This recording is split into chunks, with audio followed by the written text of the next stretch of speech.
القهوة عالم بحاله قايم، فيه اللي قاعد جنب اللي هايم، وفيه تلاهي وفيه هايبر وفيه تلاقي كل البشر. ودي كانت مقدمة برنامج حكاوي القهاوي. كان في كل حلقة حكاية بتحكيها لنا الإعلامية الكبيرة سامية الإتربي عن الشارع المصري بكل أطيافه في زمانه والزمن اللي قبل زمانه. وزي ما اتحكى لنا منها حكايات، جه الوقت اللي نحكي عنها فيه في برنامجنا حكاوي أهل زمان. وياما اتقال ابن الوز عوام واللي خلف ما ماتش. فمعانا ضيفتنا الإعلامية رشا الجمال. أستاذة رشا، بنرحب طبعا بحضرتك. أهلا بحضرتك. أستاذة رشا، لما بنقول حكاوي القهاوي وسامية الإتربي دايما بيجي في بالنا حكايات القهوة والأزياء التراثية اللي كده طبعا بتتميز بيها وبتطل علينا بيها.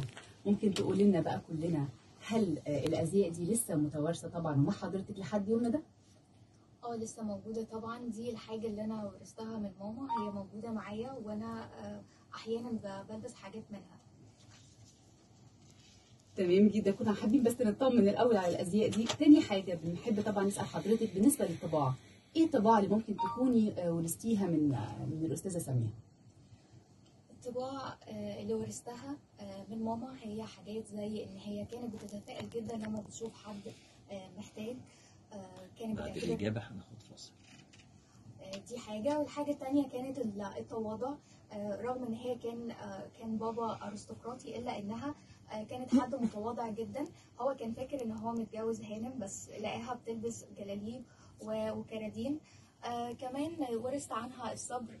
طبعا بعد تجربة المرض مع الكانسر اتعلمت منها الصبر وقوة التحمل. أستاذة رشا، حابين طبعا نسأل حضرتك إنك حاولتي إنك تستأنفي برنامج حكاوي القهاوي بعد ماما، بس ده كان قرار متأخر الحقيقة. ليه كان قرار متأخر؟ هنسمع من حضرتك الإجابة بعد الفاصل.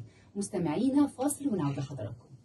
مستمعينا ورجعنا لكم تاني في حلقتنا حكاية أهل زمان مع الإعلامية الكبيرة رشا جمال. أستاذة رشا، كنا بنسأل حضرتك قبل الفاصل عن سبب تأخر قرار تنفيذ برنامج حكاوي القهاوي استئنافا لطبعا مسيرة ماما.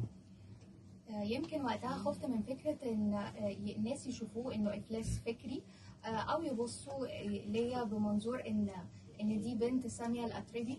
ويمكن برضو وقتها كنت صغيرة في السن، لكن دلوقتي انا مستعدة جدا اني اقدم.